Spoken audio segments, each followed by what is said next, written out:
and Libby here as well.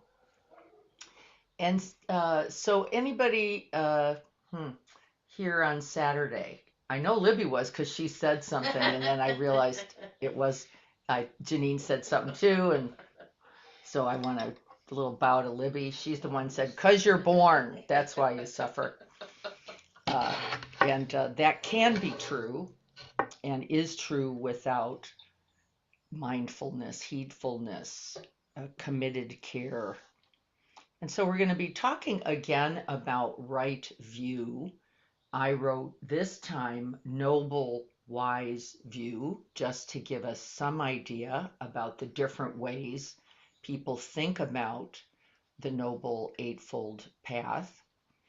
And then I would like to begin by asking each of you to tell me or write one thing you learned that you didn't know about the Noble Eightfold Path and right view before Saturday, or an advanced understanding. Well, I knew this, but then I got clear about that. So there's a lot of wisdom here in our Yeah, community. can I stop you for a second? Yes. So somebody, I think it's Herman, has an AI note taker on, and I can't start our recording unless that's stopped. I asked him to stop it, but he hasn't done it yet. So We may not be right there, but we will see if we can. Let me see if, I messaged him in chat. okay, let's see how we might do this.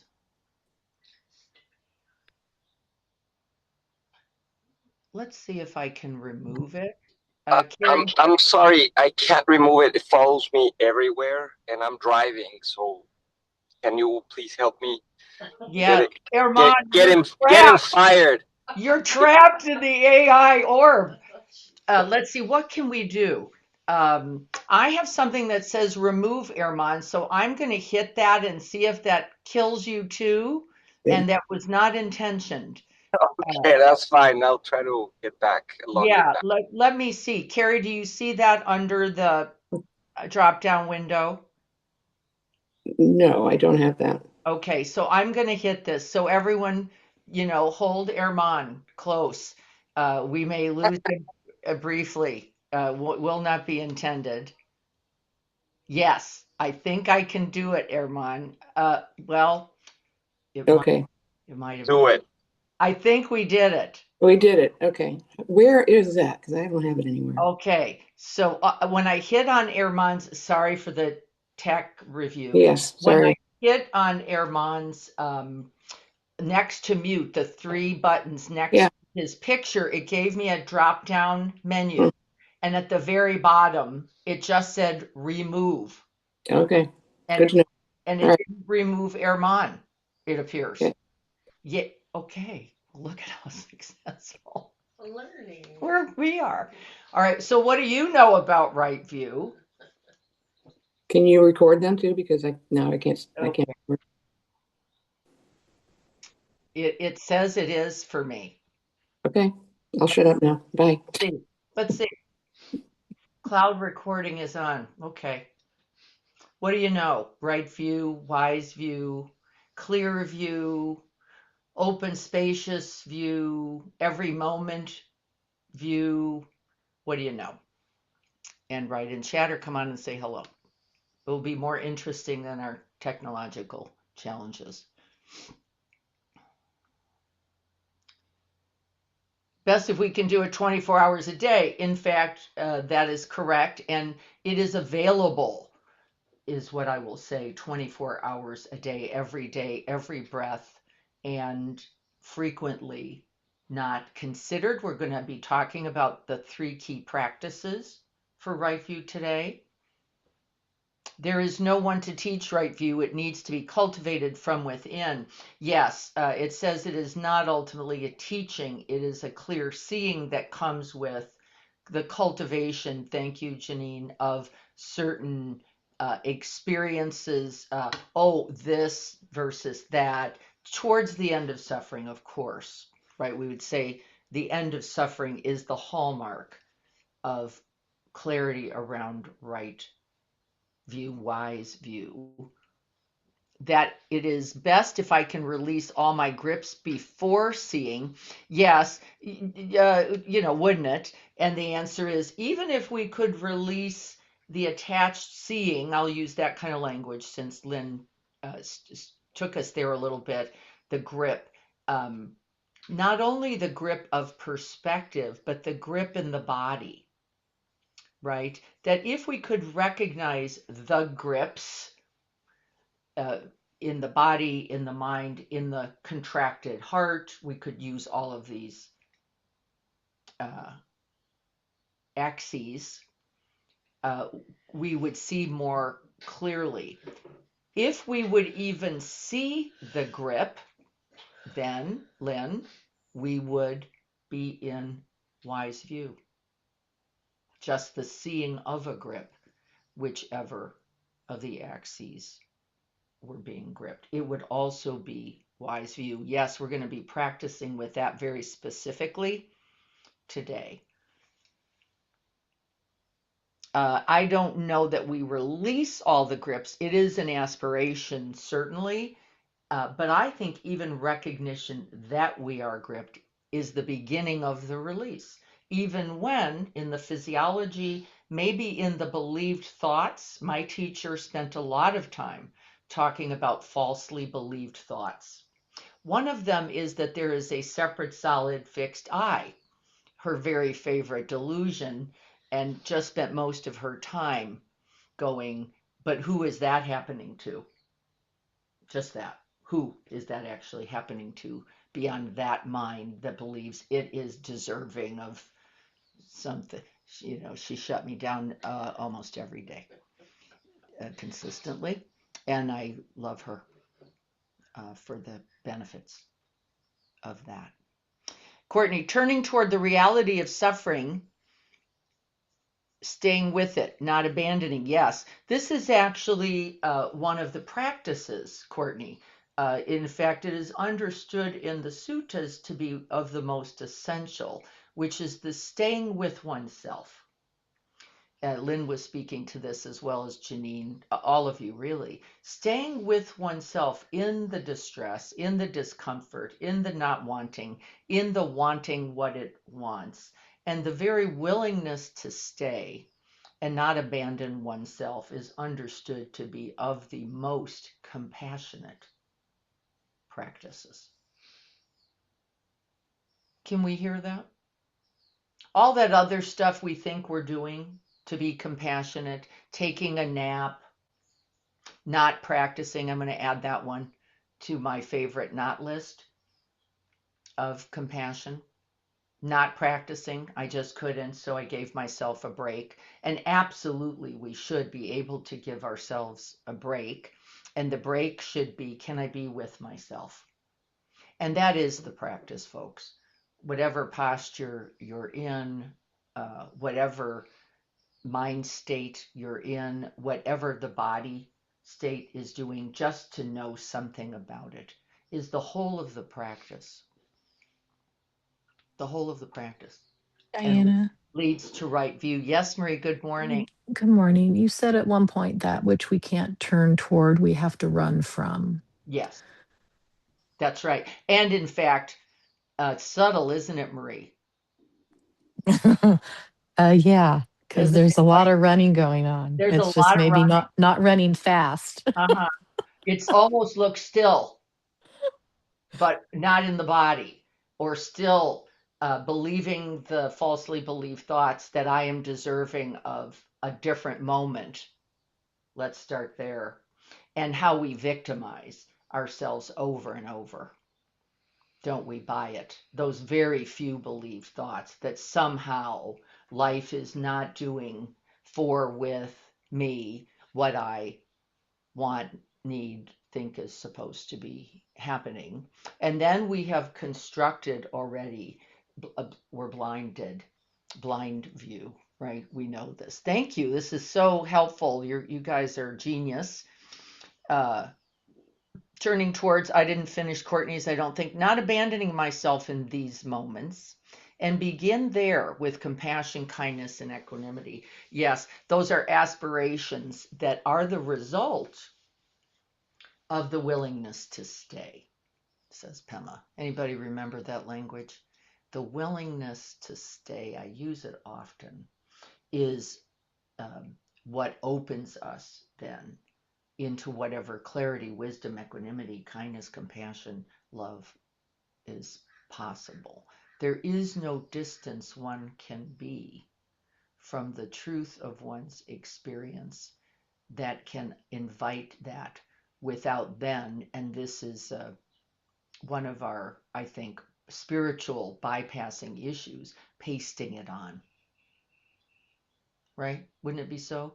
Would there be any possibility for any of what Courtney just wrote there if we were some distance from the truth of our experience, pleasant, unpleasant, or neutral? And the teachings say no possibility there, but the possibility then always exists to wake up to it. It's always there to go some distance, some wishing, wanting, hoping, praying that it be some other way.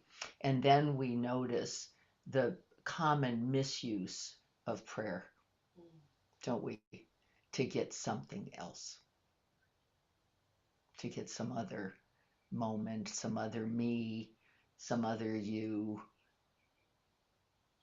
And this ultimately fails. And then in my brother's case, when my parents got divorced, he was about 13 at the time. I was 14, and he prayed, maybe for the first time in his life, he prayed. And he, I think, even went to church, which was down our block. And he came back and he said, I prayed that the family not divorce. And I was, even at that time at 14, like, uh-oh, this may not work out. And of course, my parents did divorce necessarily and correctly, by the way. And he then turned, we'll say, wrath against this idea of God. And haven't we? And haven't we? Like, not fair, not right. There can't be anybody, anything, any possibility for this because it isn't going the way I want, and I am suffering. And it is true. There is suffering there. And then beyond suffering, what we would also say is that the true pain of that, the loss of a family, is human and understood, isn't it, by all of us? Wouldn't we all nod? Of course. There would be pain, of course. There would be fear, and even anger at this. And yet we blame what? Something, and even oneself, rather than wise, clear view which says yes to the truth of the reality of pain and loss in this human life. But that's not so easy to come to at 13 or at 70 something, is it? It's not so easy to come to. Thank you for this. These were lovely. Any others that we want to say before we go on? We're going to start with that poem. I sent it, I believe. I intended to do so. And the poem really is quite simple. Mark Nepo is someone I have met and is quite a lovely man and speaks in a very everyday way to deep truths in our life, in our world. And I'm going to see if I can't pull that up for us. I see it, but I can't share it. So just listen, see if we could take a moment here. Contemplating this idea of clear seeing and how the Buddha says it is not only the beginning of the end of suffering, it is the whole of the ground upon which our feet walk the rest of the path. The ground upon which our feet rest and we walk the whole rest of the path. And here is Mark Nepo with "The time is now." Ultimately, it doesn't matter what those who are far think, or what I, who am close. What matters is what rises up, the stem of your soul that feeds your unopened blossom. But don't live in a vacuum. Oh, but we don't live in a vacuum. It's true. So yes, we need the mind to be a sieve and the heart to be a sponge. How? I'm still learning. But what else would we do other than pick up things and put them down? I know it doesn't feel it now, but you are the pearl freeing itself from your shell. You are the pearl freeing itself from suffering. And so we remember, as we reviewed on Saturday, we could think then of wise view as the alchemy or the fabric or the open sky space in which all the other factors are cultivated and grow. The open space. We could even go to that. And so then we could rest in a practice, simply abiding open space. And then from that clear seeing open space, recognize what? Everything in its movement, couldn't we? From that still open space. Already wise view. Already wise view. You didn't see anything yet. You just cultivated that sense of open space. Non-attachment, I would also add, right? Not grabbing or clinging, just opening into, and then see, oh, the truth of all things, says the Buddhas, in their coming and going.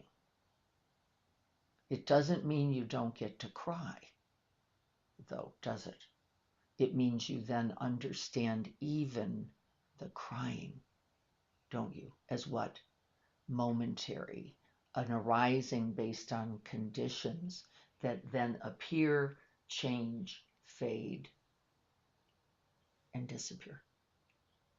Right? Even this. Or then the one who is lamenting, says the Buddha. He goes further. Could we then see the appearance, the solid appearance of that, and not mistake it for who you really are? Oh, and then, says I, how do we practice that? How do we practice that? Because in any moment, the heartwood of this noble, wise view is simply, can I remember as I am gripped, said Lynn? Can I remember as I am disconnected? Can I remember as I am running, said Marie, right? Can I even remember as I am cultivating, said Janine? Can I remember there is no one that is knowing this? And the truth of experience, can I see clearly with open space? Pleasant like this, unpleasant like this. We don't have to lie. We don't have to deny. We don't have to pretend like it's all okay. This is one of the worst spiritual bypasses. We cannot cultivate care, kindness, compassion, and equanimity by going, everything's great.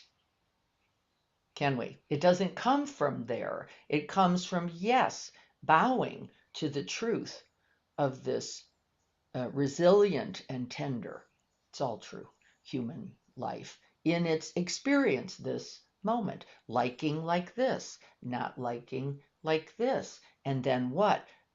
Courtney said, staying, the willingness to stay so that I can see what? The ultimate truth.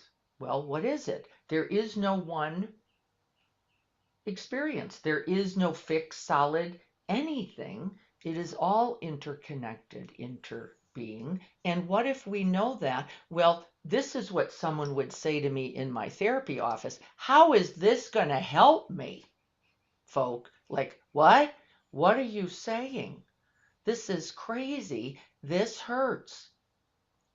And so this is a beautiful beginning to go, there is something in its arising that is painful. The Buddha himself said, knowing things as pleasant, knowing them as unpleasant is a beautiful beginning because we are no longer lost in it as good, bad, right, wrong, supposed to be happening, not supposed to be happening. We can climb out of all of that narrative, the storyline of it should be happening for me or it should not be happening, to see clearly now this in its arising, this thing, this object, this experience, and then this, the mind, heart, and body that greets it.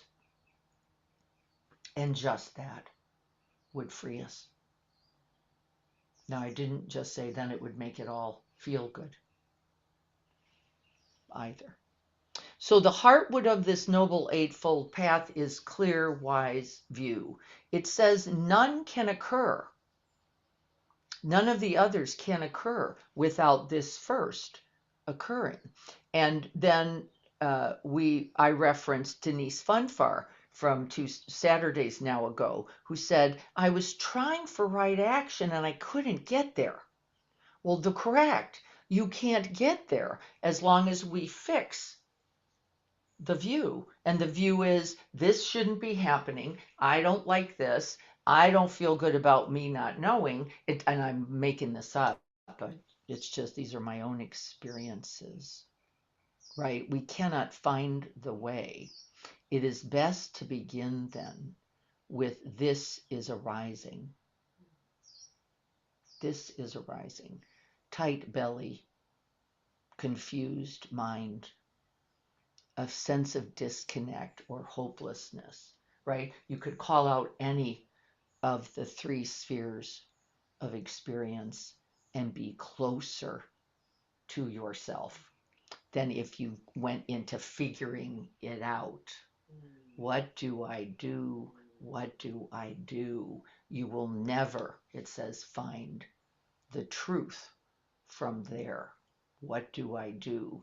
Well, I do all the things you all just said. I get back to myself, abide, experience, call it out. We know this mindfulness, heedfulness, says the Dhammapada, is the path to the deathless. What? Like, where's that place? The path to the deathless, heedfulness. And heedlessness, then it says, is the certain path to suffering. That means we forgot for a moment where all possibility, all cultivation, all bhavana, all transformation, all inspiration, nothing. If only I did it, then that out there, right? We do not transform what experience or the other in any moment. We are the wisdom. We are the presence. We are, right? We are that. And then what? Well, sometimes the answer is we say nothing. We simply cultivate a quality of friendliness, one with oneself. And then what would you do? I don't know what to do here. We'll go back to the, right? Because we're all there. I don't know what to say. I don't know what to do. What would you do? Nothing. You would put your hand on your heart. You'd feel your belly. You'd recognize confusion or distress. And you would, says Courtney, stay. This cultivates in our Western psychology a capacity called psychological flexibility. Isn't that a nice fancy word? Psychological flexibility. Psychological flexibility means I can bear myself and my experience one drop, one breath, one moment at a time. And we're impatient. We go, I should know. I should be able to be. I should be able to do. I should be able to think. I should be able to say. We just climb down the path. There, right there, it all is for us. The Buddha says this is correct. How you are is how you will think, and how you think is how you will. Right, it's all true. And then we go, well, I want to figure that out, and we abandon our wise view, which is, we're going to practice this today. So wise view is not the beginning of the path, it is the ground, it is the space upon which the whole of the path sits. If we are in confusion or suffering, what could we know? I am not seeing this clearly. Now I'm going to stop there. Could we know I am not seeing this clearly? This is not with blame. This is not with harshness. This is completely gentle. And the point is to invite, make invitation to coming back to one's direct experience again and again. Tight like this, gripped like this. Believed thought. Joko spent a lot of time going, oh, in fact, she added a word. She said, falsely believed thought that this should be different. Start there to straighten out your view. Falsely believed thought that this should somehow be different without you. That you are, in fact, then that which will make it clear, available, possible by staying and in it see clearly a path, says the Buddha, right? Then to see clearly a path, which might be still say nothing. No less. It might still be just stay with oneself correctly, appropriately, lovingly, compassionately. Feel for one's own distress and know that from that distress, what? No possibilities for not causing further distress, wouldn't it be? Because a distressed mind then has a distressed thought, and the distressed thought cultivates a distressed feeling, and the distressed feeling cultivates a distressed body, which cultivates distressed speech and distressed actions. So in one's distress, we could just begin there. Could one stay and hold oneself, heedfully, compassionately, or kindly? And then remember, falsely believed thought that this should be some other way. What a practice. Could we do it? Second by second. Second by second. Falsely believed thought that this should be some other way. Because, of course, what do we know? Infinite causes and conditions, now including the possibility of you. Is this amazing? And I really mean it. I get goosebumps. The possibility that suffering right now could end if I turned the Dharma wheel one click. Really, one click. Falsely believed thought that I, false, should be somewhere else, doing something else, or feeling some other way. Well, right now, this possibility is now available because I can come home to that, can't I? To the wish for greater ease that I can now offer myself by the very act of staying. By the very act of staying, breathing, just naming, it says. You don't get rid of anything. Can I just be breathe, and name it, going no other place to be, no one else to be, part of our essential practice. How do I remember then this moment, the living question? How do I remember this truth?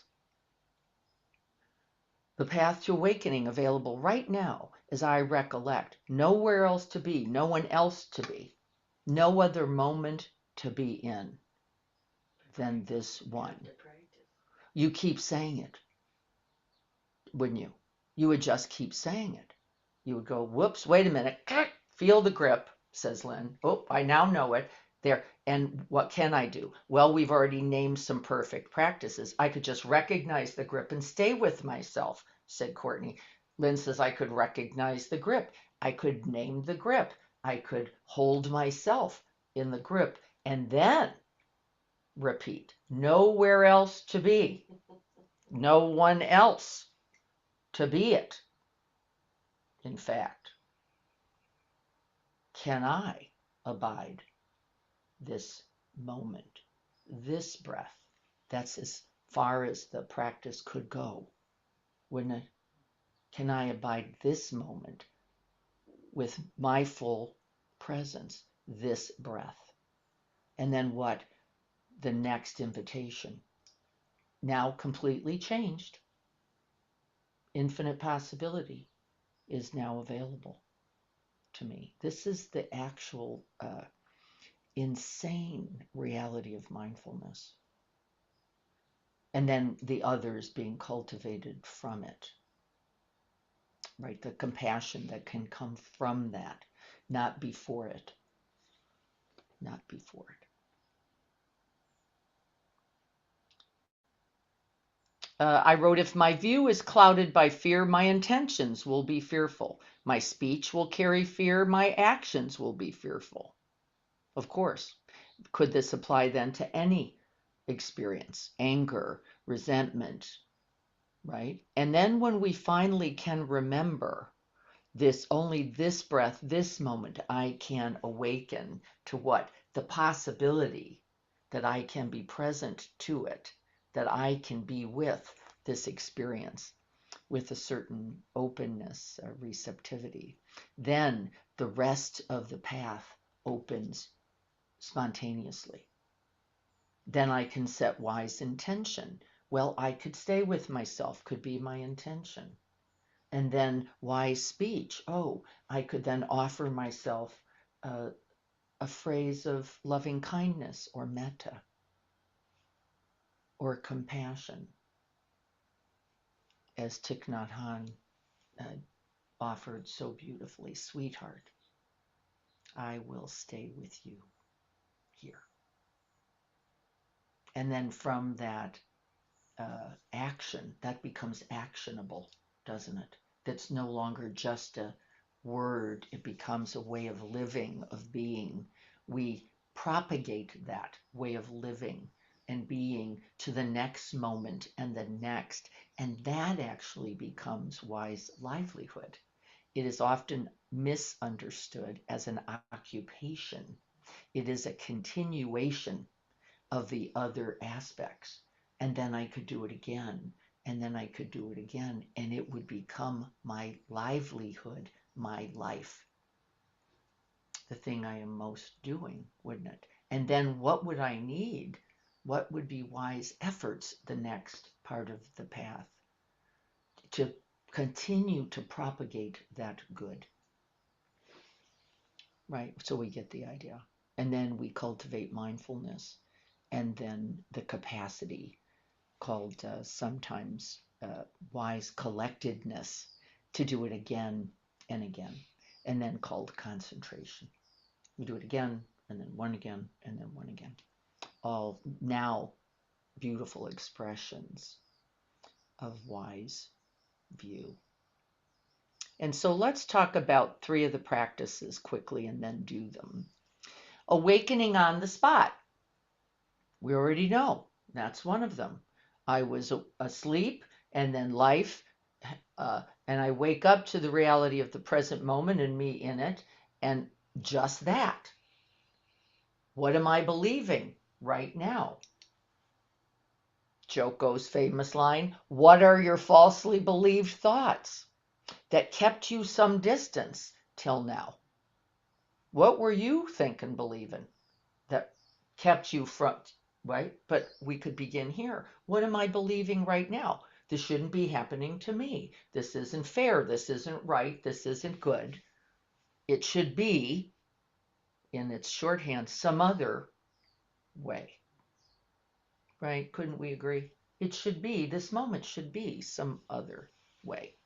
And then we spend most of our day, don't we, complaining about the things that happened that we couldn't change. They said this, they did that, they were this, somebody, right? It's too cloudy, it's too sunny, it's too something. And then we notice that we're suffering. Can I see what's actually happening? That it is never the conditions out there. If I can hear myself in complaint or in judgment, it is never the conditions out there. It doesn't mean they're pleasant either, right? That contribute to suffering. It is the rejection of what in fact is occurring that leads to suffering, that lack of wise mind. Can I invite wise mind? I actually sometimes say, as a part of my waking up on the spot, where is wise mind? Where is wise mind? And the very first thing I can usually do is not see clearly, but stop what I'm doing, which is a lot, because that papancha, that energy and momentum, the propensities of habit are so powerful. Could I just see I'm in the habit, I'm in the believed thoughts, I'm lost in the sick and nauseous belly of this should not be happening to me, and can I wake up by where is wise mind right now? Well, just seeing that I'm here. I don't have any brilliant ideas yet, but can I just stop? Because at least I'm stopping whatever might be contributing. So just stop, right? That's the pause. I don't know what else to do. I'm just going to create space for a moment for myself to go, I don't know what's going on. I'm lost in the infinite factors. Can I at least take a breath and a pause and really ground back into the refuge of the breath? Maybe 1 to 3 to 30, right? In behalf of oneself. And yes, it would be everything. We would be breaking the cycle and then breaking the cycle over and over again. And so this would be seen as skillful, wise, and you didn't get smarter, but, right, this is the mistake. You got wise enough to stop propagating the suffering. This is beautiful as well as kind. Where is wise mind? What is happening right now? What falsely believed thoughts must I be thinking in order to propagate this suffering? Remember, pain is a part of this being human. We may be there. That may be unavoidable. Just the truth of being. My brother got to be in all the pain he was in. That was not the difficulty. That there was no one to hold it with him was likely the problem, and not himself either. And at 13 wouldn't be reasonable, would it, to go figure it out? And he figured it out. He decided the world sucked and that everyone in it sucked, and communicated that in infinite ways until he got sick, which was also not surprising. Right? So that would be one way. Way two would be daily practice. That some amount of time, not in the moment of distress, but in the moment of non-distress. Every day. I'll say it again. Every day. Why? To remember the possibility of being that sky-like quality for some amount of time, or noticing that we're not that and remembering that we're all capable. But if we don't practice the good, we cannot hope to find it in the midst of everyday life. And so for some amount of time, you decide, we sit with just being aware of the breath, just being aware of thoughts, just being aware of emotions. We're not trying to get rid of anything. It's just the practice on the shoreline, so that when we get into the water, we don't drown. Right? We all get this as well. We notice thoughts arising, feelings arising, sounds arising, everything coming and going. Oh, good to remember, so that we can apply it then on the spot in those moments of goodness, right? With gratitude, we've been practicing that as well, right? What do I do in the good? I recognize it and celebrate with gratitude.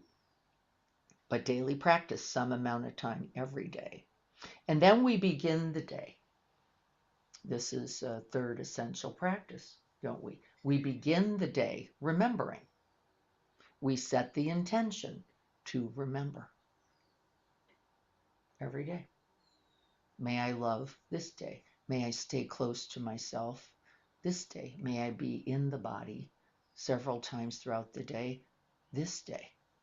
May I, whatever those are, even when I'm lost, can I wake up and be friendly? Right? Cultivating refuge for oneself, even before you need it, by remembering, I can be on my side, says Rick Hanson. I can be on my own side in these moments of difficulty. And so then I came up with two metaphors. I like one a lot better than the other.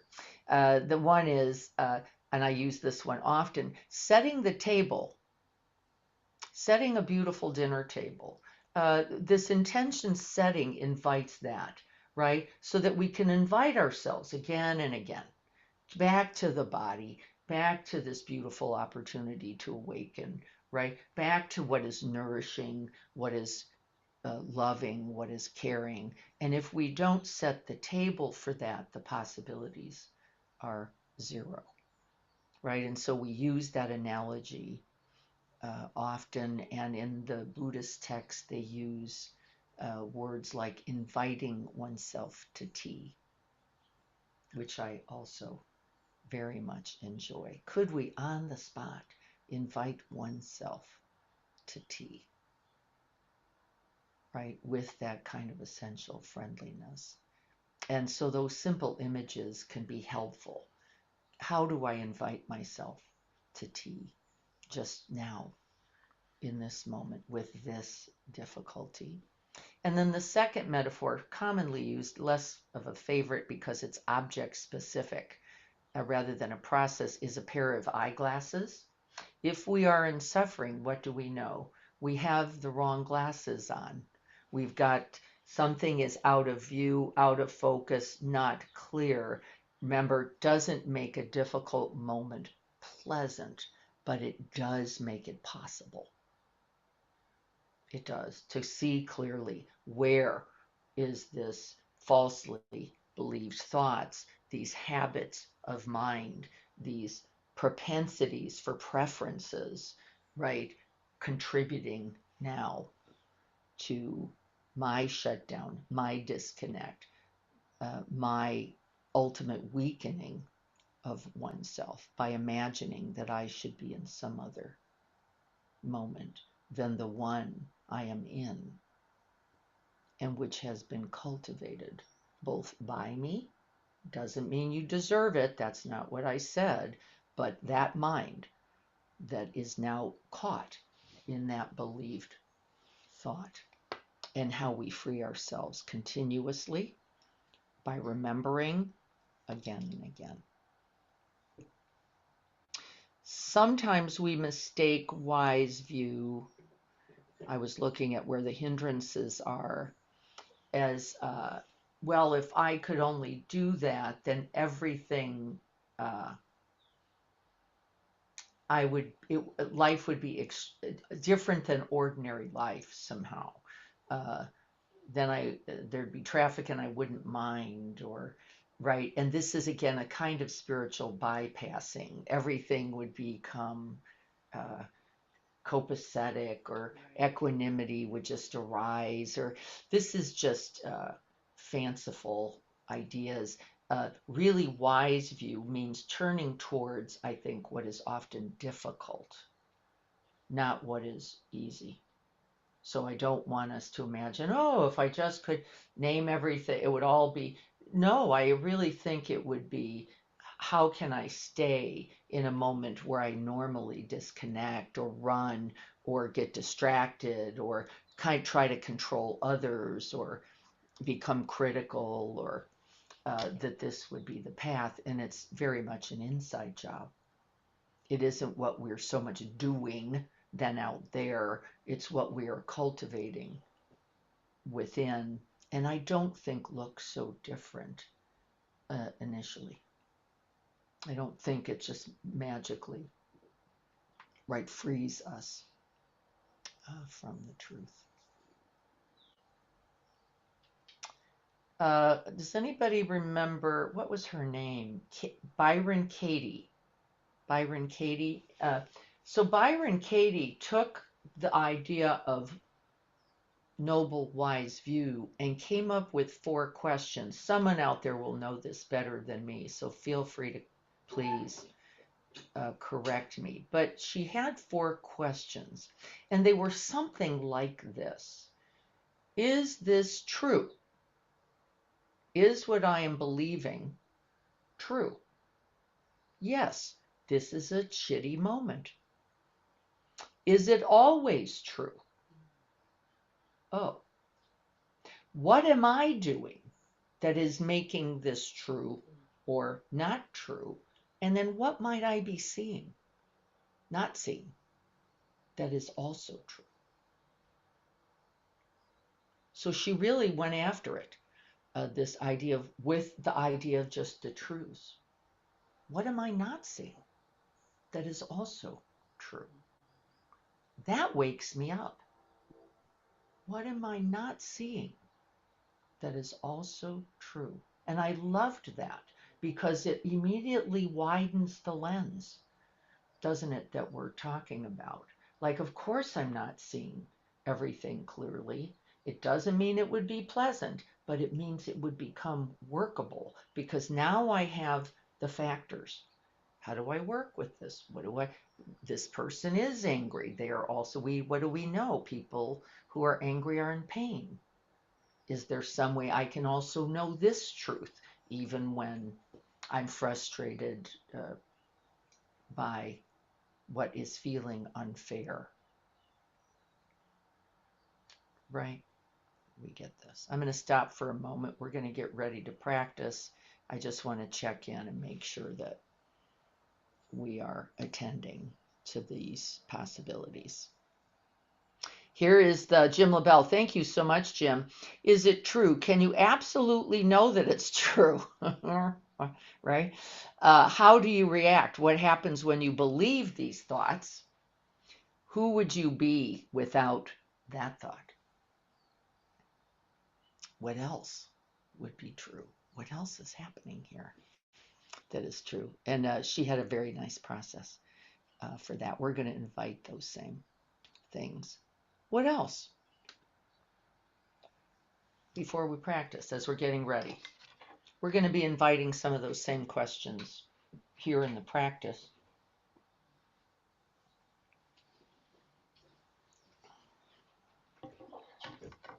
Okay. Thank you all. So let's get ready to sit. I have someone coming on. Hang on. See if I can open the door for them. Thank you all for joining us today. This is very important work. Right view as a concept is pointless if you cannot find ways to cultivate it and practice it. So we're going to recollect each of these. in a moment after we stabilize the mind.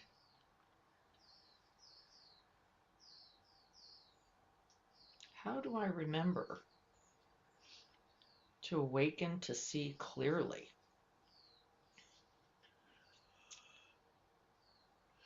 So we're going to do a short sitting. And one of the things that's most important to remember is that we often mistake the practice for seeing clearly. I don't think it begins like that at all.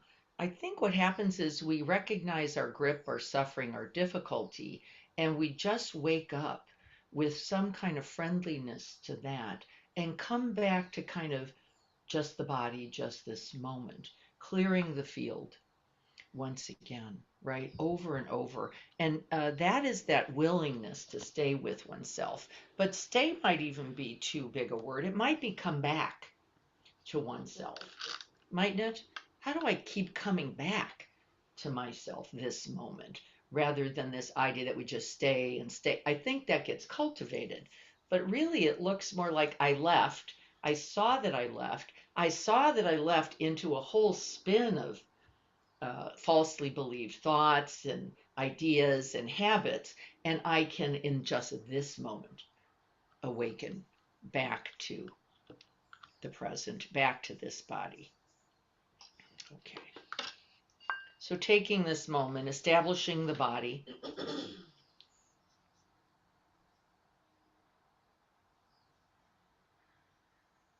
just noticing the reality of this alive body.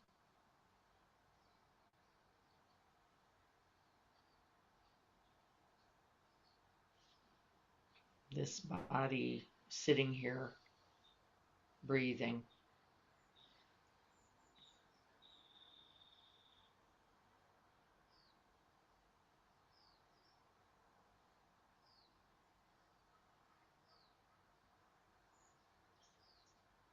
And remembering all those awakened ones who have come before us, all their wisdom, their love, their care, their commitment for a lifetime or more, not only to the end of their suffering, but to the end of ours. And remember that we're being held in every moment by that truth.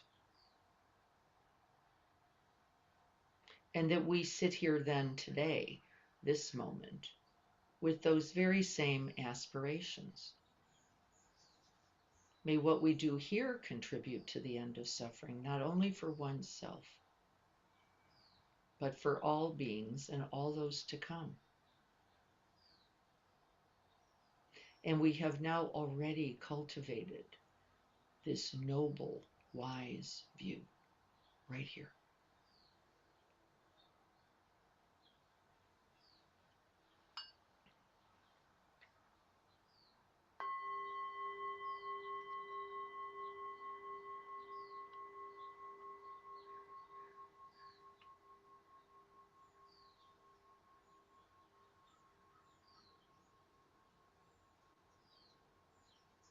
Let's just rest in the breath, settling the mind, calming the body.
Nowhere to go, no one to be, nothing to do, just this breath.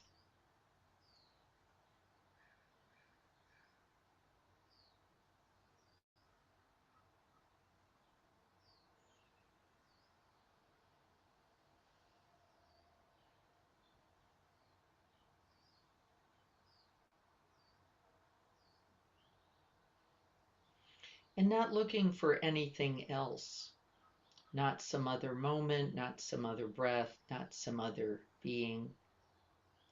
There is no one solid being, just the arising and passing of infinite factors that we call a self.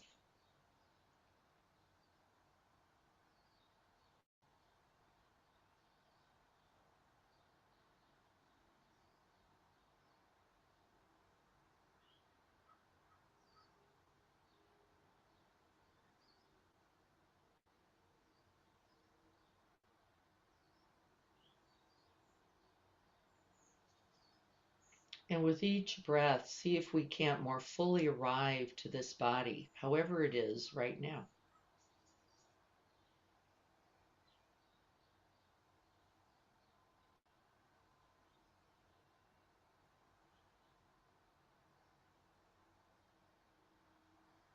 Or to these sounds.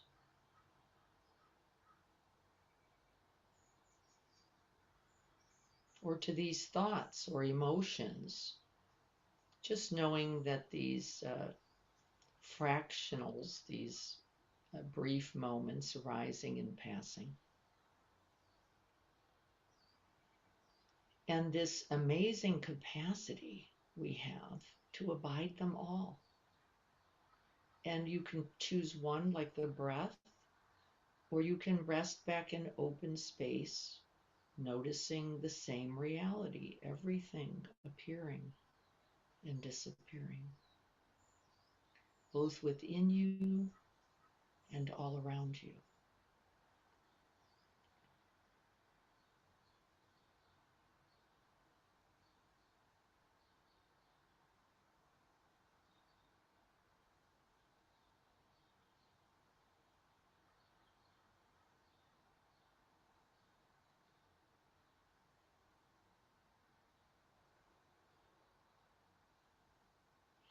The Buddha said we could begin with the breath and the body itself, noticing the habits of mind here, the habit for wanting it some other way. And so here I am sitting breathing, and I just had this thought that I caught going, I'm not breathing very deeply. And I know within that there is some seeking, wanting. And I smile.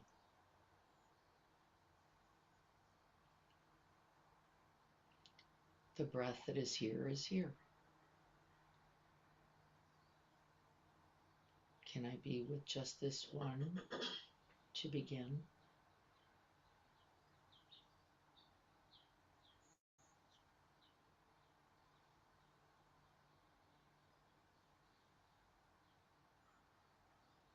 Cultivating this capacity and this willingness to be with one's experience, simply called this one breath,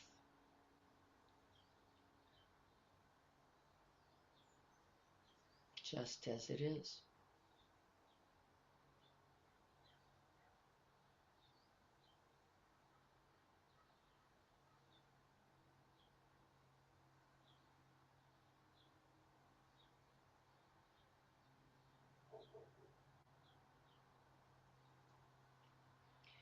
And just as we experience this one breath, we notice the realities of those three marks of existence that we named on Saturday. Can I see the truth of impermanence? This breath, this moment.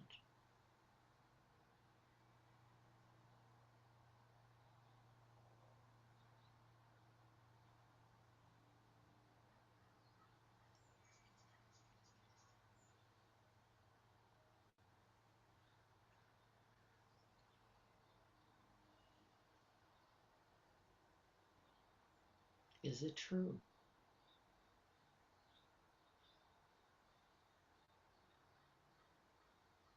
Is it always true?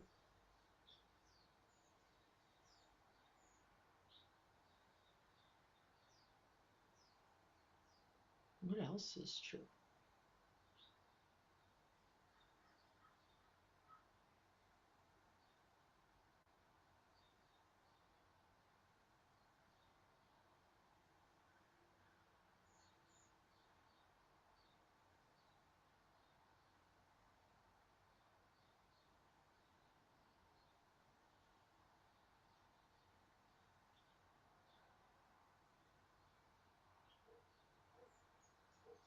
Can I see what I like to call the perfectly imperfect nature of this moment? That it is not one I can keep, that I can't keep it away if it is arising. And certainly that we all have preferences, just as it relates simply to the breath. Long breath versus a short one.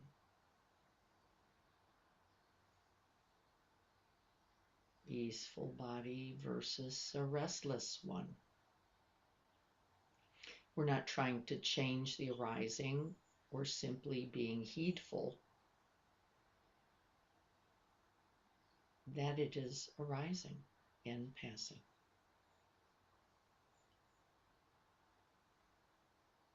This is the law of dukkha. We all have preferences.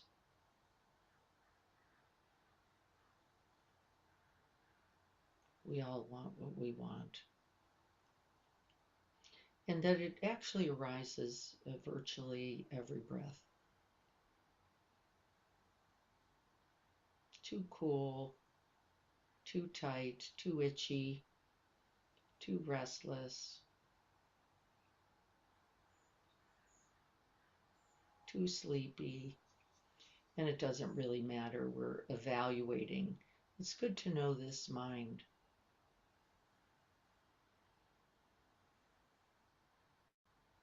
But also know that this is the mind that contributes to suffering.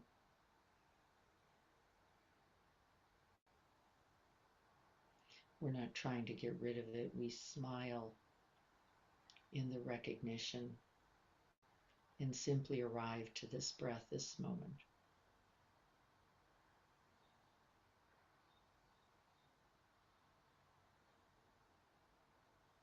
Come home to the body, begin again. This is that continuous friendliness.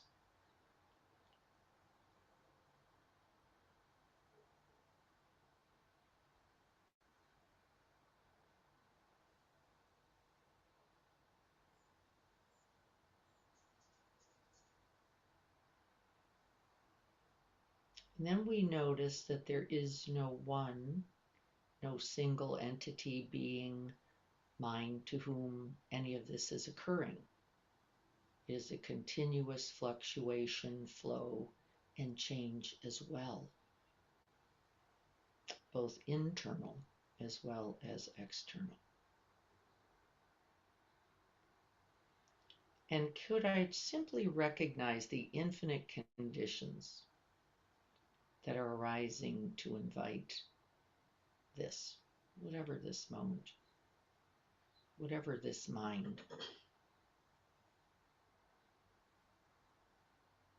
And that we can make a choice, set the aspiration to arrive completely, as best we can, to it all. The cranky mind, the preferring mind, the tight body, the loose body, the sleepy body, all of benefit in their recognition. All true, and all not always true.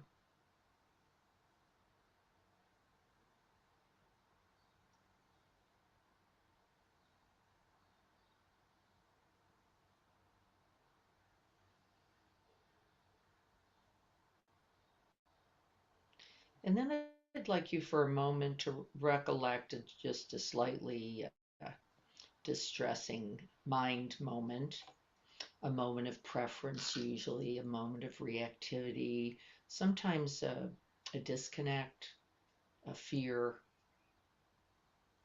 a frustration. And we're often inviting those belief thoughts, why me? Why now? Why this? Why you?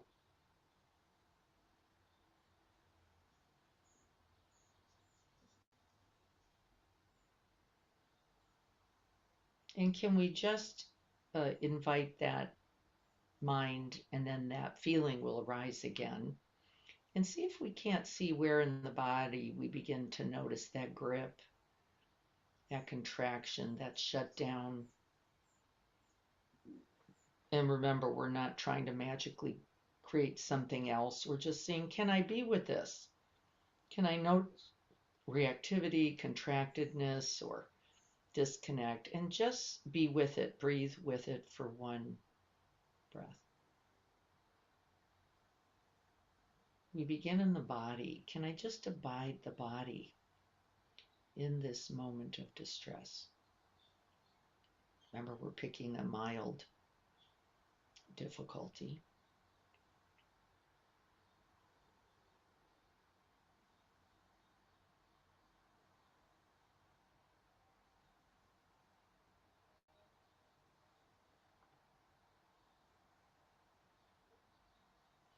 This is that pause. We take a breath. What is wise mind noticing right now? The noticing mind is a part of wise mind.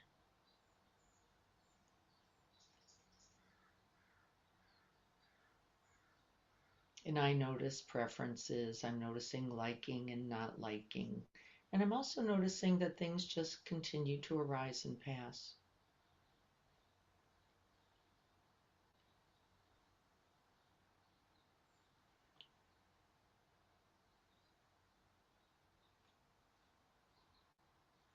Wise view is not something we possess or don't. It is something we cultivate each breath. And so we have to re-invite and recultivate with each breath what is true this moment.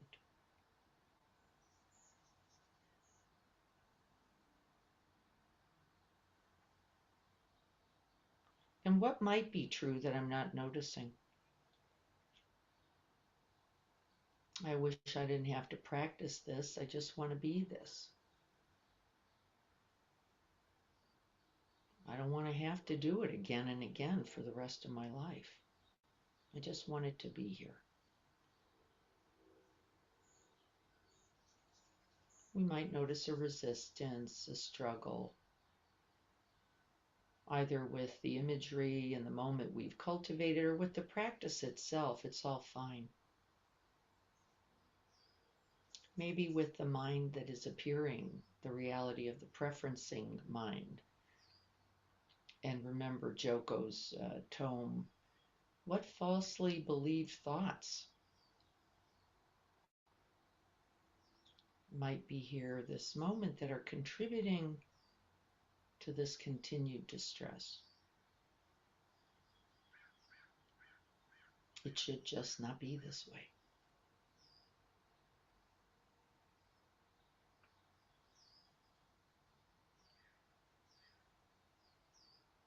Heedfulness is the path to the deathless.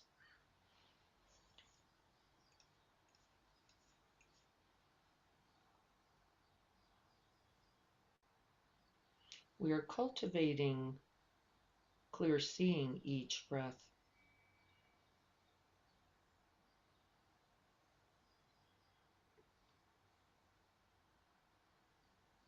Awakening is not a permanent state.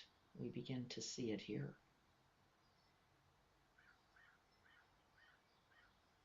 And so we willingly commit ourselves, awakening this one breath.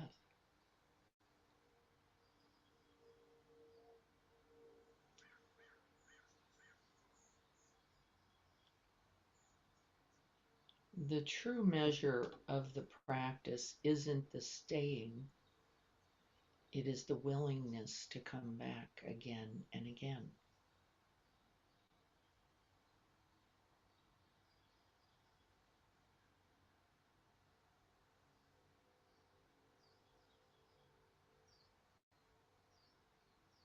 And then to do so with that essential friendliness.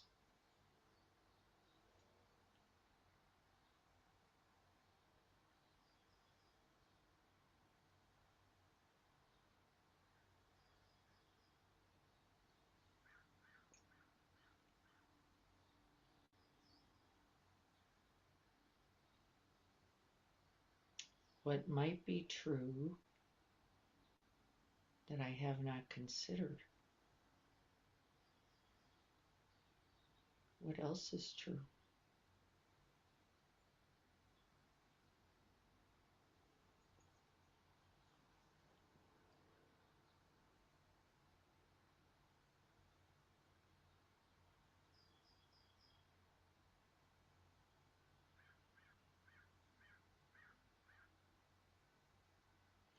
And if I open to this truth, these truths that I have not yet considered, how does that change clear view? Just the willingness to accept that I might not see everything perfectly clearly changes everything.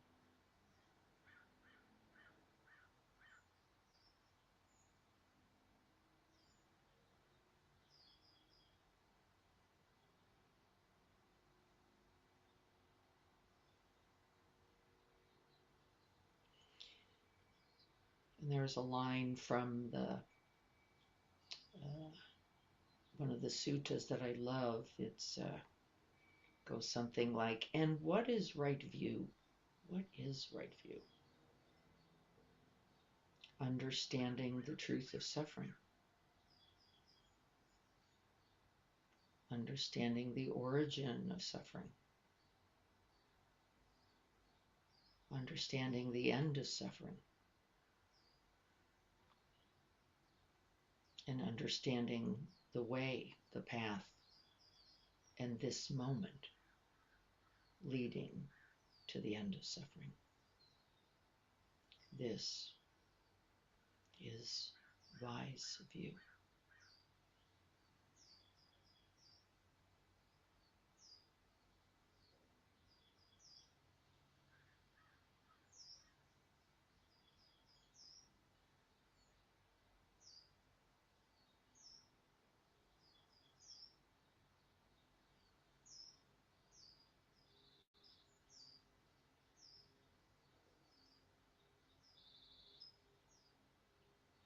If we do not see the truth of suffering and our contribution by virtue of habits, preferences, believed thoughts, we cannot find the path to its end.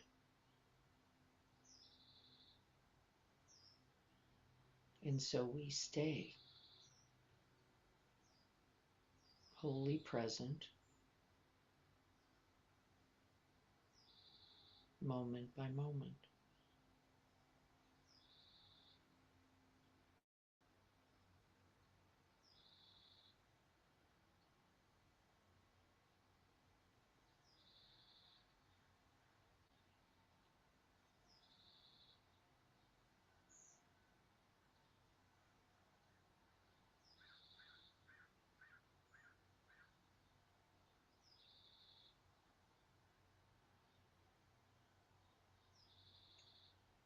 When we can see clearly, we can begin to cultivate qualities that contribute to the end of suffering.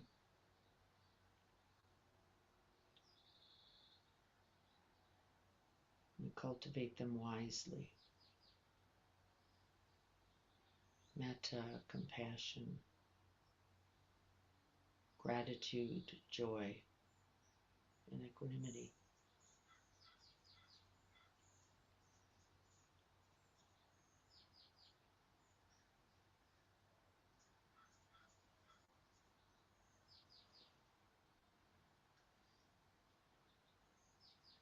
Where is wise mind right now?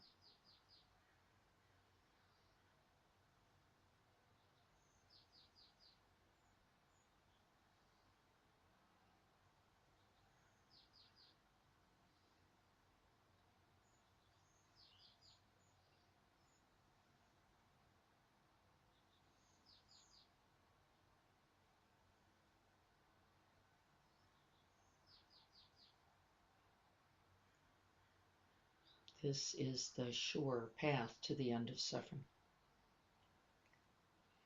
and the propagation of the good, not only for oneself, but for all beings.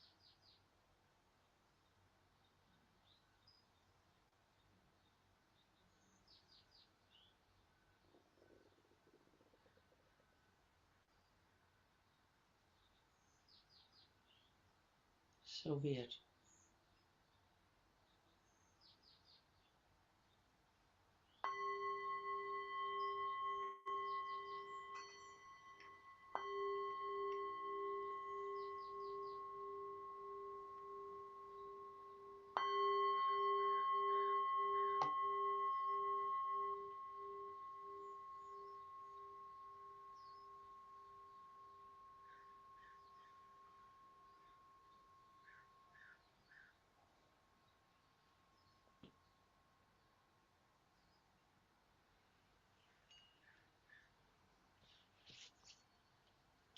So just going to check in, see how we are. Let me check in chat, see if we have anything there. Yes, curiosity, very helpful. So we should just pause and drop into our body and stop thinking about it as we might judge it, right? Yeah, all the thinking we're going to be thinking, knowing that your thinking is useful. Stopping the thinking, I don't know. I think often when we think we have to stop thinking, we actually begin to resist arising realities called thinking happening, right? Thinking is happening. So knowing that you're thinking, I think, could be very helpful. And then you could make the best decision, I think, about that. Like, should I keep thinking? Well, if someone's hair's on fire, maybe, right? To get up or go to, or be watched, whatever you're doing. So I don't want to make thinking a problem. I think we think thinking is the only solution, and well before being, and certainly well before being fully present with wise discernment, knowing what's happening within and around me, so I could be skillful, right? So bringing that curiosity, what's happening right now, or thinking happening. No better or worse than tight belly, knowing that too. All the knowing is good knowing. And so knowing thinking is thinking is very skillful. And then you decide, is it useful? Dennis says, open to it all like a wave coming onto the shore. Yes, coming and going. My shore, no, the shore for sure. It's coming and going for everyone. There's Jim's beautiful reminder from Byron Katie. Yes, this meditation helped me realize how far I've come from being a victim. Yeah, isn't that beautiful? And neither do we have to become a perpetrator. Isn't that lovely? We don't have to be that either. We don't have to, right, become anything but this present moment and awakening to it. And I think that's often the most spacious place we can be. Distractions are infinite. I vow to see the truth of them and what they create. Yes, that for sure true. Very good news. Okay. So then I'm going to see if we can't just take a look. So then what's the practice? Well, the practice is the three I've named. Can I drop in on the spot, recognizing where is wise mind right now? What is wise view? And can I then just open the field a little? That might not be out into seeing, hearing, perceptual. It might be in proprioceptive. How is this body right now? What is this mind right now? What are the feeling tones right now? We frequently don't know because so much of the lens is going in this direction. Just the pause and dropping in and naming, being, knowing that would be cultivation of wise view. Can everybody get that? Or if we're just all internal, me and my thoughts, me and my body, me and my, might not be bad to open the lens, go sounds arising and passing, right? Still expanding view. This is good news. We want to get, right? And we tend to be innies or outies in any one moment, and we are actually more. We are capable of recognizing both and not being lost in either. Recognizing both, not being lost in either. Why? Next moment, new conditions. Next moment, new conditions, inner and outer. Mindfulness, the path to the end of suffering. Because what I can see, I can now attend to. Doesn't mean change. Doesn't mean change, but actually attend, hold, open, allow. Right here, like this, tight belly. And then it doesn't become, isn't it amazing, such a problem. It just becomes a truth. And it's momentary in its arising. Not always true. So when we notice things like anger, one of our habits is to glue that, right, experience to us. Or depressed, very easy to do with depression. Depression, glue, right? We get the super glue out, we paste ourselves, and then I am only this. It's never true. And it is also true, right? It is also true sometimes. Yeah, body like this, mind like this, heart like this. And then we give it this little shorthand tags called angry, frustrated, depressed, confused, right? And just don't lock in. Don't do that. To yourself because it is not true. Then we are the perpetrator and the victim, aren't we? The nature of depression. We become the perpetrator and the victim all in one moment. So can we notice? So number one, what is right view? Where is right mind? What's happening right now? Dropping in several times throughout the day. Good practice. And then we almost always, I do for sure, notice, oh, I'm not opening fully. Oh, there's a little habituated seeing happening. I'm just looking at that, or at this, or at you, or at what I like about that, or what I don't like about that. And remember, not with criticism or judgment, just what else is true? What else is true? Well, I am true of holding all of this in this moment without preference and judgment. I can do that, actually. Can I begin here? Just, okay, frustration happening, judgments happening, blame happening, not to anybody, not, right? Can I simply name and be open? This is good news. So that's one of the essential practices. The other practice, I think, was to take at least 5 minutes. Is going to be a 60 breaths, remember? Every day to do what? Just sit and be with in the calm, abiding waters of one's own clear seeing mind without doing. Well, you're doing a lot, actually. You're just not moving. Can I just be with the truth of this clear seeing mind? Noticing sounds, noticing thoughts, noticing things, noticing they're all coming and going. From the Buddhist point of view, you know everything. And then we can remember. And then the third is to set the intention every day for the practice of wise view. That we actually focus on that. We might carry our stone. I just dropped mine. I had a little. It's right next to your cup. Oh, it's right next. Oh, good. I have it. I have an amethyst heart that I picked up today. I'm carrying this particular pebble stone heart today as a way of awakening. right? And I got so distracted, I didn't know where it was. And isn't this lovely? Because then, right? Wise view. Wise view. Can we hold the truth of this? Let's remember that wise view comes from wise mind that is always available. I want to say that out loud.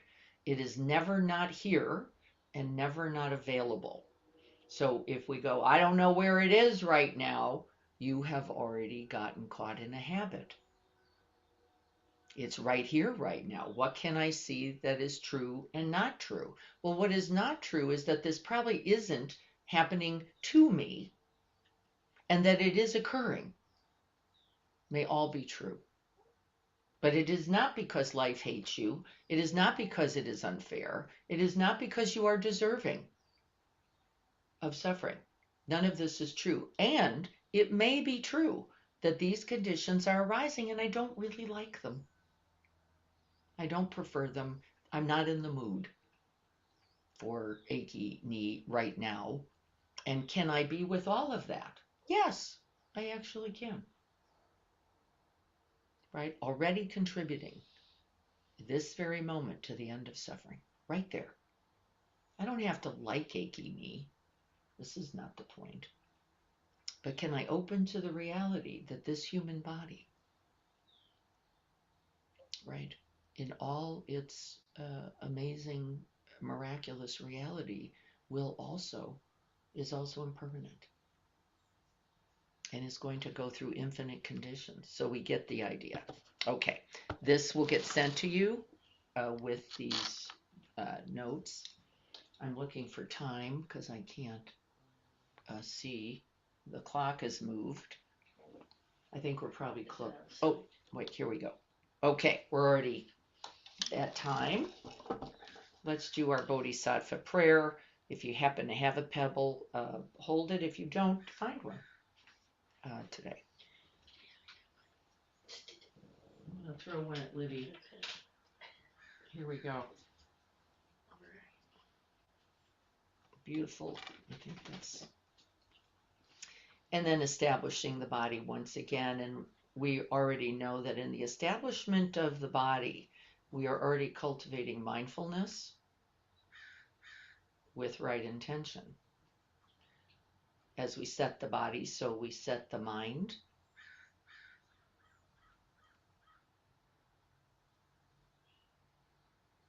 In this body, in this present moment.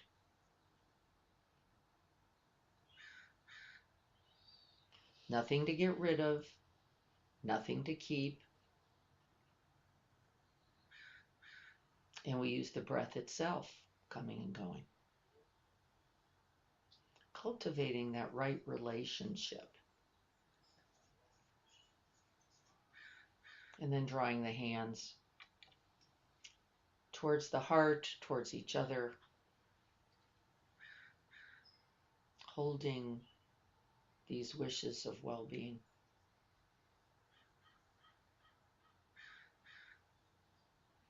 And then offering the prayer. May I be a guard for those who need protection, a guide for those on the path, a boat, a raft, a bridge, for those who wish to cross the flood. May I be a lamp in the darkness, a resting place for the weary, a healing medicine for all who are sick, a vase of plenty, a tree of miracles. And for the boundless multitudes of living beings, may I bring sustenance and awakening, enduring like the earth and the sky, until all beings are freed from sorrow and all are awakened. May I have happiness in the causes for happiness. May we all be happy.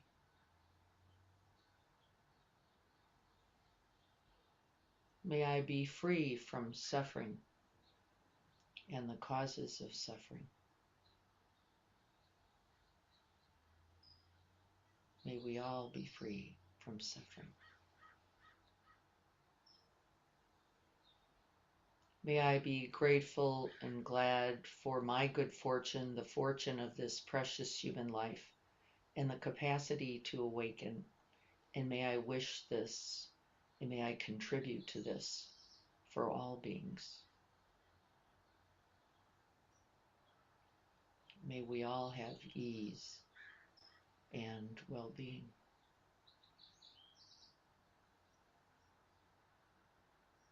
And may I awaken this moment, this breath, not only for myself, but for all beings.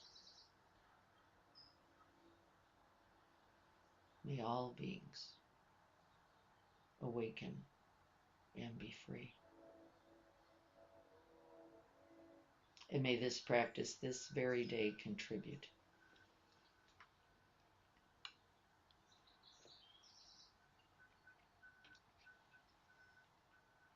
And may it continue.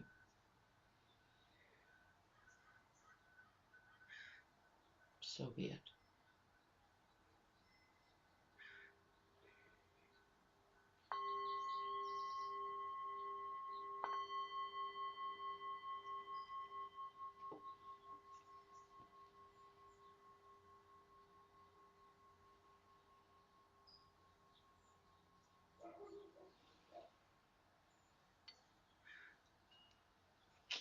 Inviting that wise view, wise mind, and being very, very gentle and kind with oneself this week as we do that. We'll notice lots of times when we weren't, and that is the moment of awakening as well. So if we can remember that, then we will be a little less critical of ourselves as we cultivate this quality. All right, everyone. Thank you all so much. Good to see you all today. Jim, I think, will be on this Thursday morning. Greg's out of town. I'm pretty sure, yes, Jim is on. And then I will be on next Thursday while Greg is still out of town. But we will all be here on Saturday. It is the 18th or something like that. Today's the 14th. In the garden. 15, 16, 17, 18th, yes, we'll be in the garden this Saturday, the 18th. I'll look forward to seeing you all then as well. If you have questions about the practice or getting confused about the practice, just let me know. These are fairly simple. We're trying to keep it that way for a continuous practice. I'll look forward to seeing you on Thursday. Be well, everyone. Thank you all.